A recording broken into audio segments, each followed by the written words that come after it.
ఓ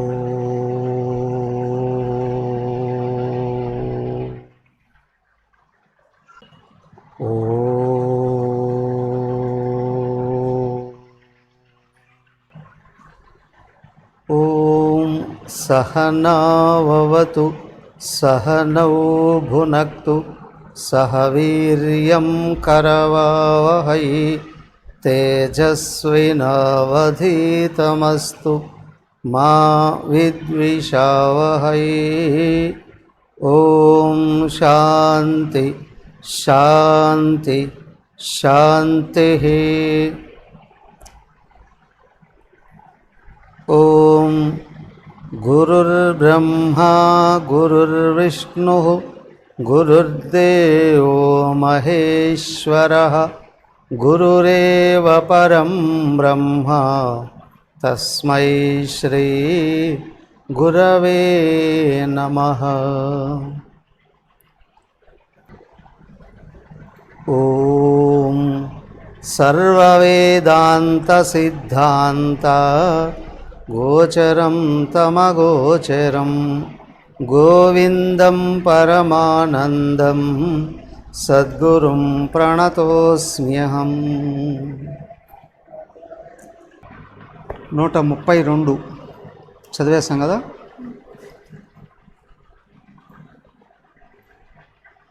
అత్రయేవ సత్వాత్మని ధీగుహాయాం అవ్యాకృత ఆకాశౌషత్ ప్రకాశ. ఆకాశవచ్చై రవివత్ ప్రకాశతే స్వతేజస విశ్వమిదం ప్రకాశయన్. ఆత్మల గురించి చెప్తూ ఉన్నారు. విశాలమైనటువంటి ఆకాశంలో అత్యంత పైన ఏ విధంగా అయితే సూర్యుడు ప్రకాశిస్తూ భూమిని అంతటినీ ప్రకాశింపజేస్తూ ఉన్నాడో, అలాగే జ్ఞానము సత్వగుణంతో నిండినటువంటి హృదయ గుహలో అంటే అంతఃకరణలో భగవంతుడు సూర్యుడిలాగా వెలుగుతూ మొత్తం ఉపాధినే కాదు ప్రపంచాన్ని అంతటిని కూడా వెలిగించి చూపిస్తూ ఉన్నాడు. బుద్ధి గుహలో ఆయన ఉన్నాడు, ఉపాధులన్నీ వెలిగిస్తున్నాడు. ఉపాధులను వెలిగించడము అంటే ఒకటి బ్రతికించడం, స్థూల సూక్ష్మ శరీరాల్ని బ్రతికింపజేస్తూ ఉన్నది ఆయనే. వీటిలో నుండి వెలుగుల్ని బయటికి పంపించి ప్రపంచాన్ని అంతటినీ గ్రహించేటట్టు చేసేది ఆయనే. అంతఃకరణంలో ఉండి అన్నీ అర్థం చేసుకునేటట్టు చేసేది ఆయనే. తర్వాత కర్మేంద్రియాల ద్వారాగా క్రియలని పంపించి ప్రపంచంలో విస్తరించేటట్టు చేసేది ఆయనే. దాంతో ప్రపంచాన్ని అంతటినీ కూడా జీవింపజేస్తూ ఉన్నటువంటి వాడు కూడా ఒక్కడే అయినటువంటి ఆత్మ. ఇంకా ఈ ఆత్మజ్ఞానాన్ని గురించే బోధిస్తూ ఉన్నారు. ఇంకా చూడండి. జ్ఞాతా మనోహం కృతి విక్రియాణం దేహేంద్రియ ప్రాణకృత క్రియాణం అయోగ్నివత్తాననువర్తమానః నచేష్టతే నో వికరోతి కించన. జ్ఞాత ఎవరైతే లోపల కూర్చొని తెలుసుకుంటున్నారో ఆయన ఏం చేస్తున్నాడు? మనః అహంకృతి విక్రియాణం దేహేంద్రియ ప్రాణకృత క్రియాణం. లోపల కూర్చోన్నాడు జ్ఞాత ఒక్కడే. అయితే అంతఃకరణలో కూర్చొని అంతఃకరణలో ఉన్నటువంటి అహంకారాన్ని, బుద్ధిని, మనస్సుని, అలాగే అన్ని ఇంద్రియాలని, ప్రాణాలని, దేహాన్ని అంతటినీ కూడా వెలిగింపజేస్తున్నాడు. లోపల ఆయన కూర్చో ఉన్నాడు. ఆయన కూర్చో ఉండడం వల్లనే శరీర ఇంద్రియ మనోబుద్ధులు అన్నీ వ్యవహారాలు చేస్తూ ఉన్నాయి, కదులుతున్నాయి, వ్యవహారాలు చేస్తున్నాయి. మరి ఆయన ఏం చేస్తున్నాడా లేదా? నా చేష్టతే, ఆయన ఏమీ చేయడు. నవకెరోతి కించన, ఆయన ఏమీ మార్పులు చెందడు, చేయబడడు. కానీ అన్నీ చేస్తూ ఉన్నట్టు కనిపిస్తున్నాడు, భావించబడుతున్నాడు. ఎలా? అయహ అగ్నివత్త అనువర్తమాన.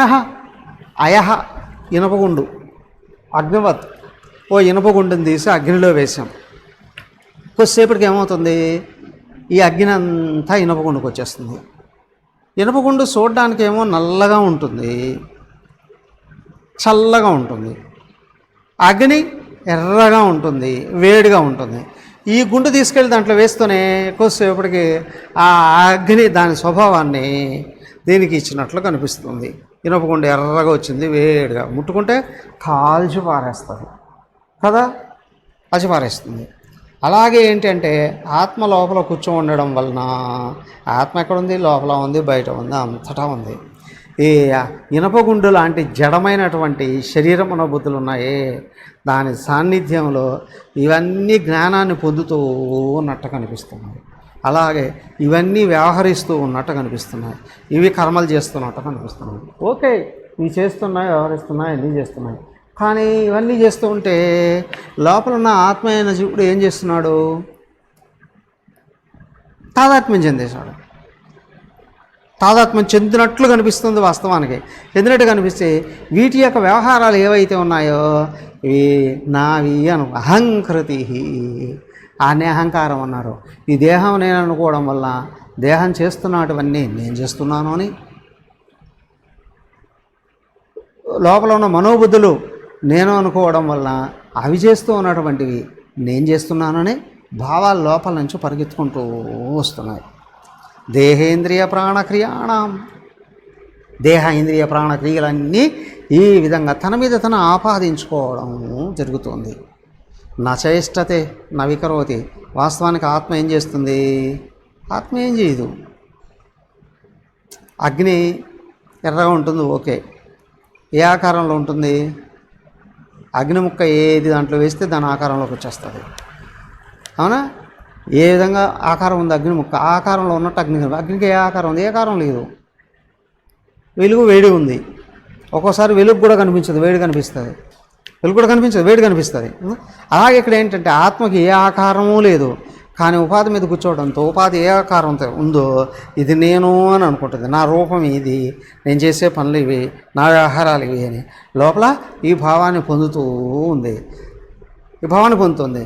వాస్తవానికి చూస్తే శరీర మనోబుద్ధులు, ప్రాణాలు, ఇంద్రియాలు వీటి అన్నిటికంటే ఆత్మ అన్యంగా ఉంది. ఇవన్నీ జడస్వరూపాలు, కానీ ఆత్మ చైతన్య స్వరూపము. ఇవన్నీ జడము, దాంతోపాటు వీటికి ఏ జ్ఞానము లేదు. ఆత్మ జ్ఞానం ఉంది, శక్తి ఉంది. కానీ తన మర్చిపోయి ఉపాధులు నేనే అని అనుకుంటే అదే అహంకారం. దాని వలననే అన్ని రకాల బాధలు ఎదురవుతున్నాయి, జనన మరణాలు కూడా ఎదురవుతున్నాయండి అని. ఇప్పుడు ఏంటి అంటే అగ్ని గుణం అగ్నిదే, ఇనుము గుణం ఇనుదే, కానీ రెండు కలిసినట్టు కనిపిస్తున్నాయి. కానీ కలుస్తాయా? కొద్దిసేపు తీసి బయట వేస్తే ఇనుమే, అగ్ని అగ్ని. అలాగే నీ లోపల తాదాత్మ్యంగాన్ని వదిలేసావు, అహంకారంగాన్ని వదిలేసావు, నువ్వుగానే గుర్తించబడతావు. ఎలాగా చూడండి, నజాయతే నో మ్రియతే నవర్ధతే నక్షేయతే నో వికరోతి నిత్యం విలీయమానేపి వపుష్యముష్మిన్ నలీయతే కుంభైవాంబరస్వయం. నో జాయతే న మ్రియతే. ఆత్మ పుడుతుందా? పుట్టదు. మరి శరీరము పుడుతుంది, పోతుంది. నవర్ధతే. ఆత్మ పెరుగుతుందా? అంతటా ఉంది. మరి శరీరము ఇది పెరుగుతుంది, ఇది మార్పులు చెందుతూ ఉంటుంది. నోక్షీయతే. మరి దేహము నశించిపోతూ ఉంటుంది, కానీ ఆత్మ నక్షీయతే. నశించడం ఉండదు. నవికరోతి నిత్య. ఆత్మ ఏ విధమైనటువంటి మార్పులకు లోను కాదు. ఆత్మకు పుట్టుక లేదు, ఆత్మకు చావు లేదు, ఆత్మ పెరగడం లేదు, ఆత్మ కృషించడం లేదు, ఆత్మ ఎలాంటి మార్పులకు లోను కాదు.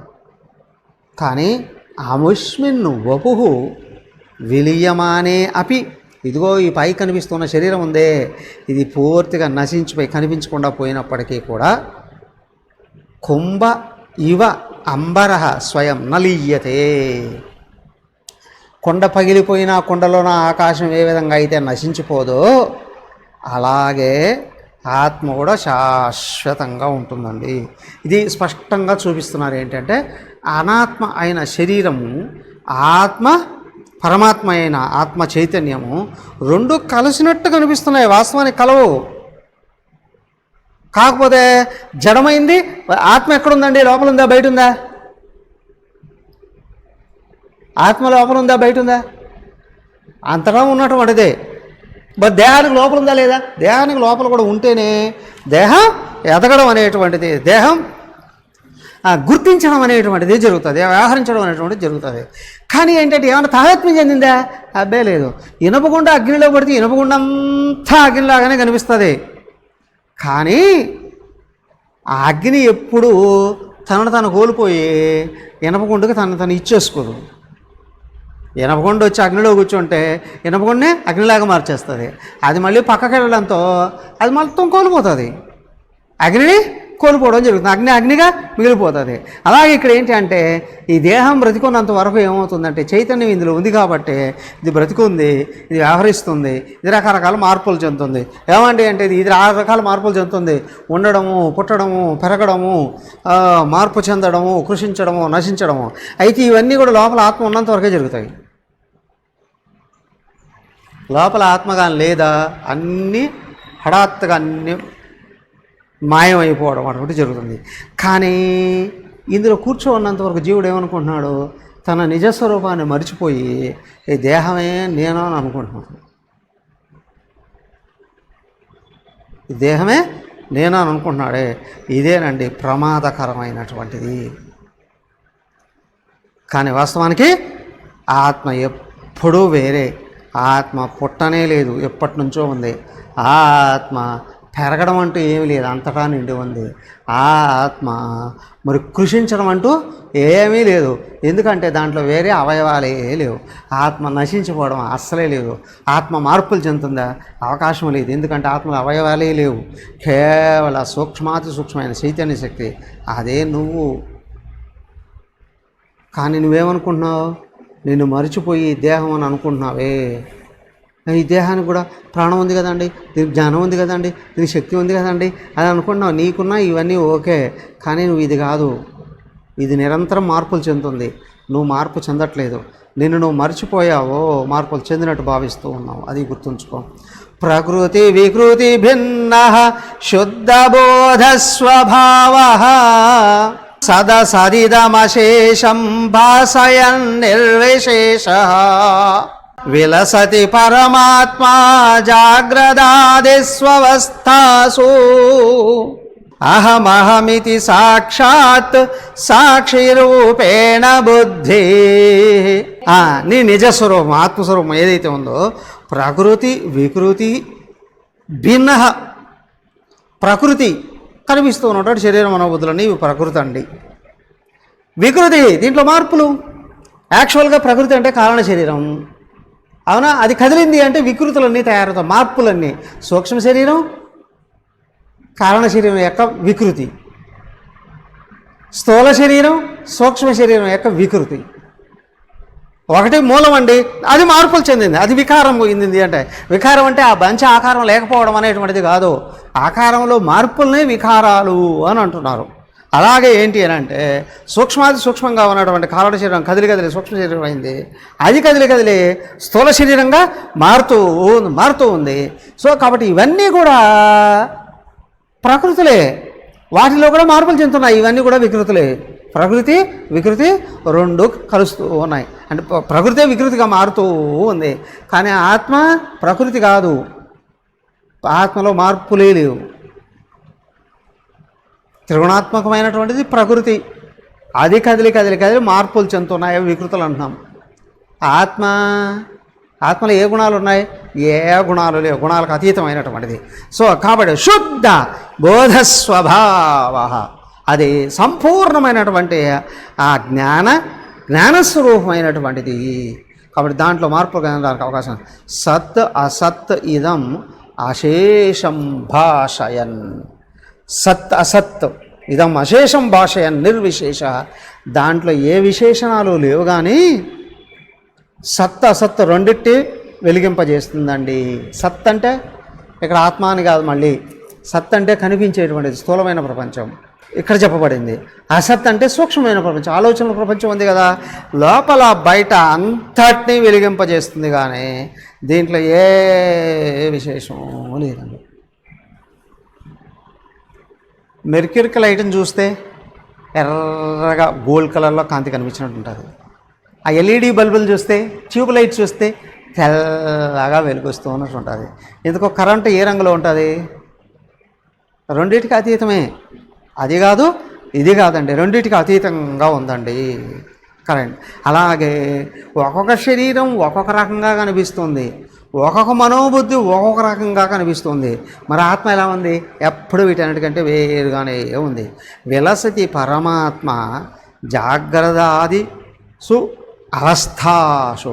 పరమాత్మ స్వతహాగా ఉన్న 3 అవస్థల్లో, జాగ్రత్తలో, కళలో, గాఢనిద్రలో, మూడింటిలోనూ వెలుగుతూ ఉంది, వెలిగిస్తూ ఉంది.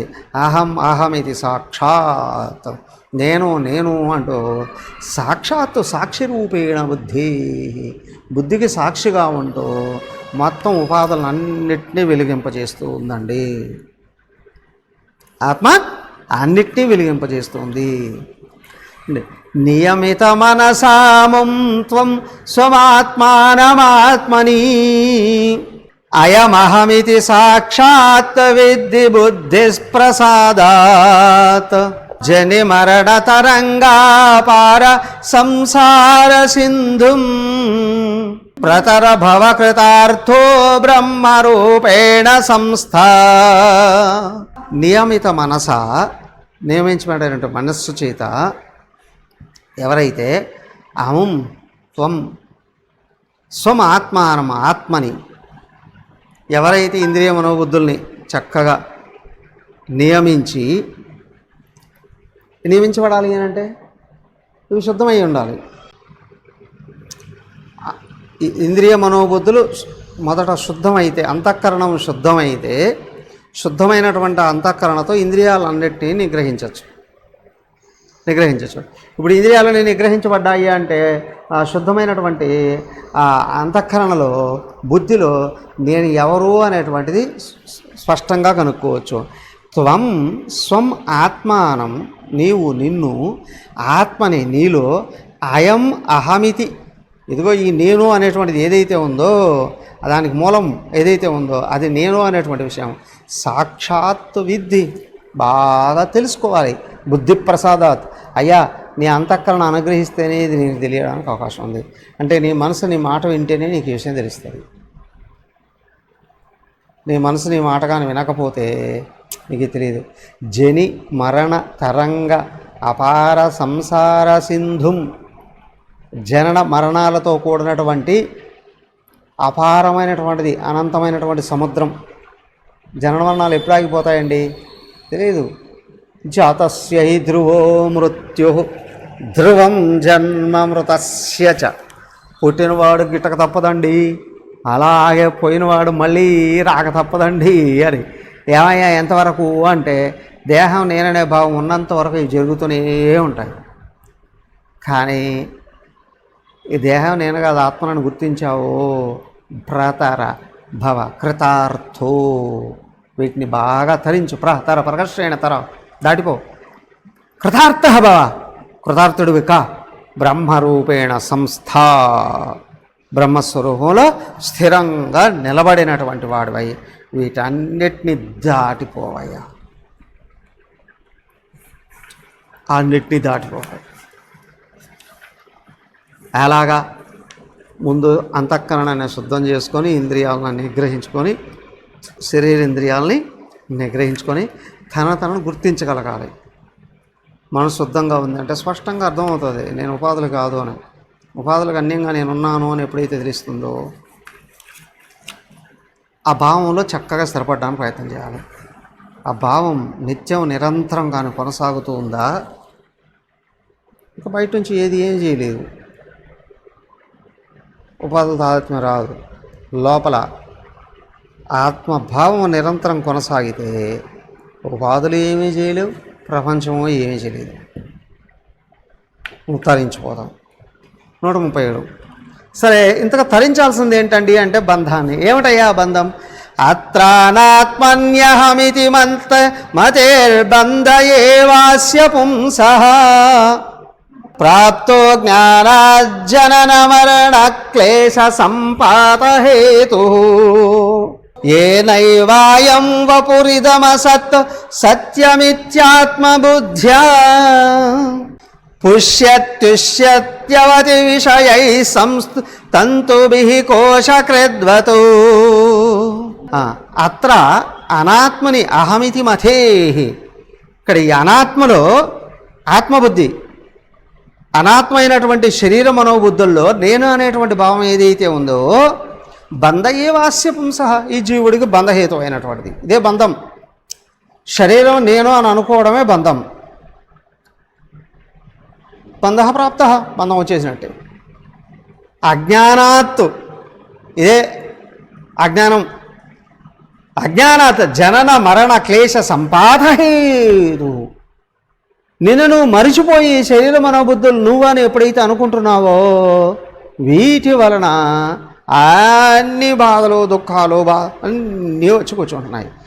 ఏన ఏవ అయం వపుః, దేని చేతనైతే ఈ శరీరం ఇదం అసత్ సత్యమితి ఆత్మబుద్ధ్య, ఇదంతా అసత్ ఏ జ్ఞానం చేతనైతే శరీర మనోబుద్ధులు అన్యంగా ఉన్నాయి అని నిరంతరం మారిపోయేటువని అనాత్మ అయి ఉన్నాయని గట్టిగా గుర్తిస్తూ ఉన్నావో ఈ ఆత్మజ్ఞానం ద్వారాగా పుష్యతి తుష్యతి విషయై తంతుభిః కోశవద. దీని గురించి చెప్తూ ఉన్నారు. అదే పట్టుపురుగు, సాలెపురుగు ఉంటుంది, పట్టుపురుగు ఉంటుంది. సాలెపురుగు గూడు కట్టుకుంటుంది, పట్టుపురుగు గూడు కట్టుకుంటుంది. అయితే సాలెపురుగు ఏం చేస్తుంది? గూడు కట్టుకున్నప్పటికీ కూడా ఏదైనా ప్రమాదం వచ్చింది అని అనిపించింది అనుకోండి, ఎగురుదిగా పారిపోతుంది. లేదా ఇక్కడ లాభం లేదనుకోండి, అది మొత్తం మింగేస్తుంది, గూడ్ని మింగేస్తుంది. కానీ పట్టుపురుగు ఉందే, బాగా తింటుంది మలబరి ఆకు, వెళ్ళి పడుకొని మద్దకంతో అది తన చుట్టే తన గూడు అల్లుకుంటుంది. కడుపులో ఉన్నదంతా అయిపోయింది. ఇప్పుడు ఆహారం కావాలి అని కదిలింది అని అనుకోండి, దాని పని అయిపోయింది అని చెప్పి తెలుసు. దాన్ని తీసుకెళ్ళి వేరే సలసల కాగే వేడి నీళ్ళు వేసి ఉడికించేసి దాన్ని చంపేస్తాడు మొదట. తర్వాత ఆ పురుగు పట్టంతా తీసేసుకుంటాం. అవునా? అలాగే ఏమవుతుందంటే ఇక్కడ జీవుడు కూడా పట్టు పురుగులాగా ఈ శరీరంతో తాదాత్మ్యం చెంది ఏంటి అని అంటే శరీరానికి చుట్టూ అనేక రకాలుగా అన్నీ అల్లుకుంటున్నాడు. ఇది నేను అనుకుంటూ నా భార్య, నా పిల్లలు, నా సంసారం, ఇళ్ళు వాకళ్ళు, ఇవన్నీ భావాలే, మమకారాలు, ఇవన్నీ వీటిదంతా ఎంత గట్టిగా తల్లుకుంటున్నాడు అవంతా నాదేన భావం లోపల నుంచి వస్తుంది. అవునా? ఇది నేను, అవి నావి అని. మరి ఇప్పుడు చచ్చిపోతూ ఉన్నా ఏమవుతుంది? మళ్ళీ దీని మీద కుట్టుకుంటూ ఉంటుంది కదా మనసు. ఎక్కడి నుంచి వెళ్ళిపోతే మళ్ళీ ఇక్కడ పరిగెత్తుకుంటూ వచ్చేస్తాను, మళ్ళీ ఇక్కడికి పరిగెత్తుకుంటూ రావడం అనేటువంటిది జరుగుతుంది కదా. అలాగే కానీ ఏంటి అంటే తను ఈ శరీరంలో ఉండగానే అంతఃకరణం శుద్ధి చేసి ఆత్మను కానీ ఎవడైతే గుర్తించాడా, ఆత్మతత్వాన్ని గుర్తించాడా, ఈ శరీరంలో అసలు తాదాత్మ్యమే చెందడా, డోంట్ కేర్ అంటాడు. సాలిపురుగు ఏమనుకుంటుంది? పోతే కూడా ఇంకోటి అనుకుంటా అని దాంతో తాదాత్మ్యం లేకుండా ఎగిరిదిగి పారిపోవడం అనేటువంటిది జరుగుతుంది, పారిపోవడం అనేటువంటిది జరుగుతుంది. సో కాబట్టి ఇక్కడ ఏంటంటే సాలిపురుగులాగా బతకాలి కానీ పట్టుపురుగులాగా కాదయ్యా, పట్టుపురుగులాగా బతకకు. అది ఆ విధంగా కానీ బతుకున్న ఇదే అయ్యావో దానిలాగా నేను చుట్టూ అల్లుకుంటూ ఉన్నావు గూడు, దాంట్లో నుంచి బయట పడలేకపోతూ ఉన్నావు. చూడు, అతస్మిన్ తద్బుద్ధి ప్రభవతి విమూఢస్య తమసా వివేకాభావైద్వై స్ఫురతి భుజగే రజ్జుదిషణా తతో నర్దౌరాతో నిపతతి సమాధాతురధికః తతో యో సద్గ్రాహః సహి భవతి బంధః శృణు సఖీ. అయితే అజ్ఞానం చేత ఏమవుతుంది? అతస్మిన్ తత్వబుద్ధే ప్రభవతి విమూఢస్య తమస. ఇదంతా తమోగుణం యొక్క లక్షణాలు. ఏమయ్యా అంటే తమోగుణం ఎక్కడైతే లోపల ఆవరించిందో అతస్మిన్ తద్బుద్ధి, అన్యమైన దాన్ని చూసి నేను అని అనుకుంటున్నాను. అది ఎలా అనుకుంటారండి? ఓ తాగుబోతాడు, బాగా తాగాడు, రోడ్లో నడుస్తున్నాడు, కనిపిస్తుందా? కనిపించదు. వాడు బ్యాడ్ బ్యాడ్ బ్యాడ్ బ్యాడ్ నడిచాడు. ఏమిట్రా అంటే అదిగో నా మీద తొక్కించుకోబోతున్నాడు అన్నాడు. నీకు దెబ్బలేం తగలేదు కదరా, నీ మీద ఎట్లా తొక్కించుకున్నాడు అని వాడు చూస్తూ ఉండగానే మళ్ళీ అరిచాడు. వాడు కూడా నా మీద ఎత్తి వెళ్తాడు. ఏమిటి అంటే వాడు తాగేసి రోడ్లో పక్కన నిలబడుకో ఉన్నాడు. వాడి నీడ రోడ్డు మీద పడుతుంది. అటు పక్క నుంచి వచ్చేవాళ్ళు రోడ్డు మీద వెళుతూ ఉంటే వీడి మీద నుండి వెళుతూ ఉన్నట్టుగా కనిపిస్తుంది. ఇప్పుడు వాడు ఏమనుకుంటున్నాడు, రోడ్డు మీద వెళుతున్నాడని, బావలేదే కళ్ళు తిరుగుతాయిగా, నన్ను దొక్కించుకుంటూ వెళ్ళిపోతున్నారు అని అనుకుంటున్నాడు. సేమ్ వే ఎవడైతే మాయలో పడ్డున్నాడో వాడేమనుకుంటాడు, ఆ ఆత్మకు దేహం నీడలాంటిదే. ఈ దేహం చేసేటివి నేను చేస్తున్నానని, ఈ దేహం అనుభవించేటువంటివి ఏవైతే ఉన్నాయో నేను అనుభవిస్తున్నాననే భావం లోపల నుంచి పలుకుతుంది. తతః వివేకభావాద్వై స్ఫురతి భుజగే రజ్జుదిషణ.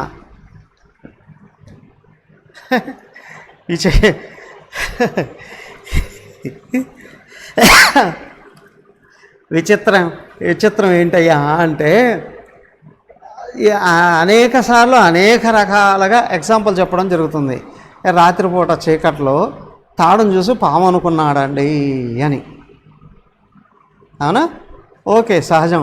కానీ వీడేంటారా అంటే ఇంకొకడు, వీడికి విపరీతమైనటువంటి వాడు ఏంటంటే అది తాడును చూసి పాము అనుకోవడం అనేది ఏంటంటే రజోగుణంలో ఉన్నవాడు భావించే స్థితి అని. తమో గుణంలో ఉన్నవాడట వీడేం చేస్తాడు తెలుసా, దారిలో పోతూ ఉన్నాడు, పెద్ద పాము రోడ్లో పడుకుంది అడ్డం. వీడు అనుకున్నాడు దాన్ని చూసి తాడు అనుకున్నాడు. అర్థమైందా? తాడుని చూసి పాము అనుకుంటే పరిగెత్తి పారిపోతాడు. కానీ పాముని చూసి తాడు అనుకొని అరే ఇది ఇంట్లో దేనిలో కట్టేసుకోవడానికి పనికొస్తుంది అని వెళ్ళి పట్టుకున్నాడట. పట్టుకుంటే ఏమైంది, వేసి తిరిగి కాటేసిందంటే వీడు అడ్రస్ లేకుండా పోతాడు. అట్లాగే ఏమవుతుందంటే తమస్సులో పడిపోయినటువంటి వాడు ఉన్నాడే, వీడికి ఎంత భయంకరమైనటువంటి స్థితి ఏంటి అని అంటే దేహాన్ని ఆత్మ అనుకుంటారు. ఆత్మ దేహం కంటే అనేక ఆత్మలే. తతః అనర్ధవ్రాత నేపథ్యది ప్రమాదాతుర అధిక. వీడు విపరీతమైనటువంటి ప్రమాదాలకు లోనైపోతాడు. కారణం ఏమిటి అని అంటే ఏదో దేహాన్ని చూసి ఆత్మ అని అనుకున్నాడే. తతః యహ అసద్గ్రాహ సహి భవతి బంధ శృణు సఖే. వీడు అనేక రకాలైనటువంటి బాధలకి, దుఃఖాలకి, కష్టాలకి, నష్టాలకి లోనయ్యి వీడు పూర్తిగా కృషించి నశించడం అనేటువంటిది జరుగుతుంది. తమస్సును పట్టుకున్నావు అంటే అజ్ఞానాన్నే జ్ఞానం అనుకోవడం, జ్ఞానాన్ని మర్చిపోయి ఇంకొకటి పట్టుకోవడం అది వేరు. కానీ ఇక్కడ ఏంటి అంటే అజ్ఞానమే జ్ఞానం అని అనుకోవడం. విచిత్రం ఏంటంటే బాగా కనిపిస్తా చూడండి, దుర్యోధనుడు ఉన్నాడు, సాక్షాత్తు శ్రీకృష్ణుడు వచ్చి చెప్పాడు, అరే నువ్వు ఇట్లా కాదు ఇట్లాగా చేస్తే బాగుపడతావని, డోంట్ కేర్ అన్నాడు.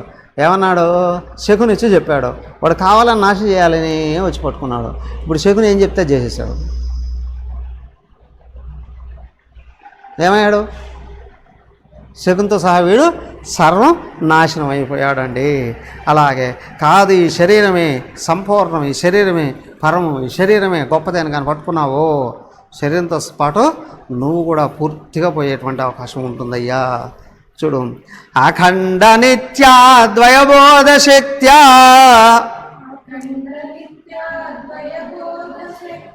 స్ఫురంతమాత్మానమనంత వైభవం సమావృణోత్యావృతి శక్తిరేషా తవో మయేరాహురివార్కబింబం.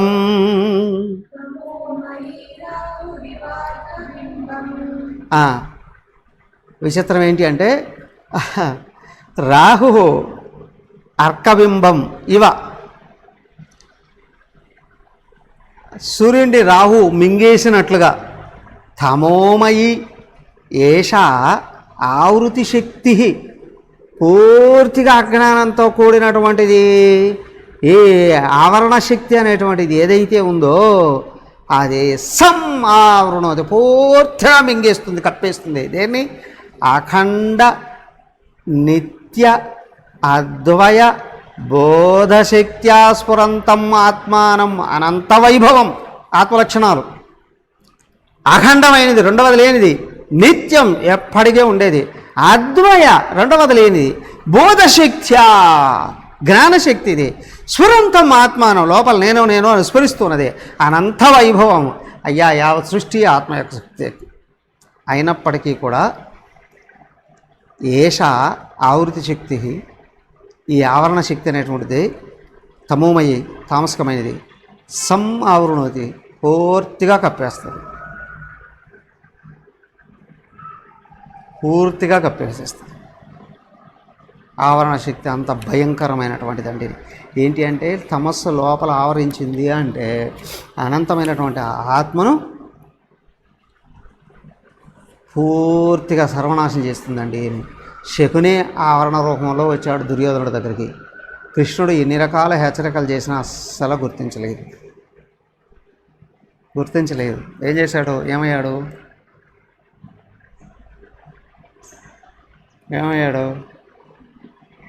సర్వం నాశనం అయ్యేంతవరకు అస్సలు గుర్తించడం లేదు. శకుని నన్ను దెబ్బతీసేవాడండి అని అస్సలు గుర్తించడం లేదు.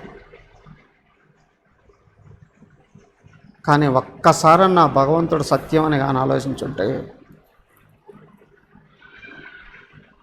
తప్పనిసరిగా బయటపడి ఉండేవాడేమో. లేదు, శకుని కూర్చుంటూనే శకుని చెప్పేటువంటి తీయటి మాటలు వింటూ తన జీవితాన్ని తను సంపూర్ణంగా నాశనం చేసేసుకున్నాడు. పూర్తిగా పోయేంతవరకు గుర్తించలేదు.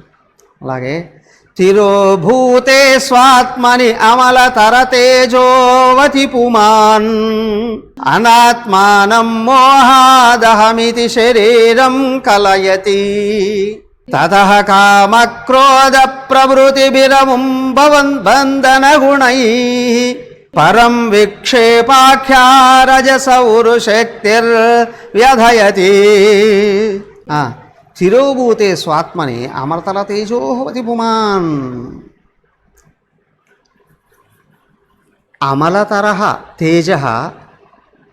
తేజోవతి పుమాన్, నిర్మలమైనటువంటి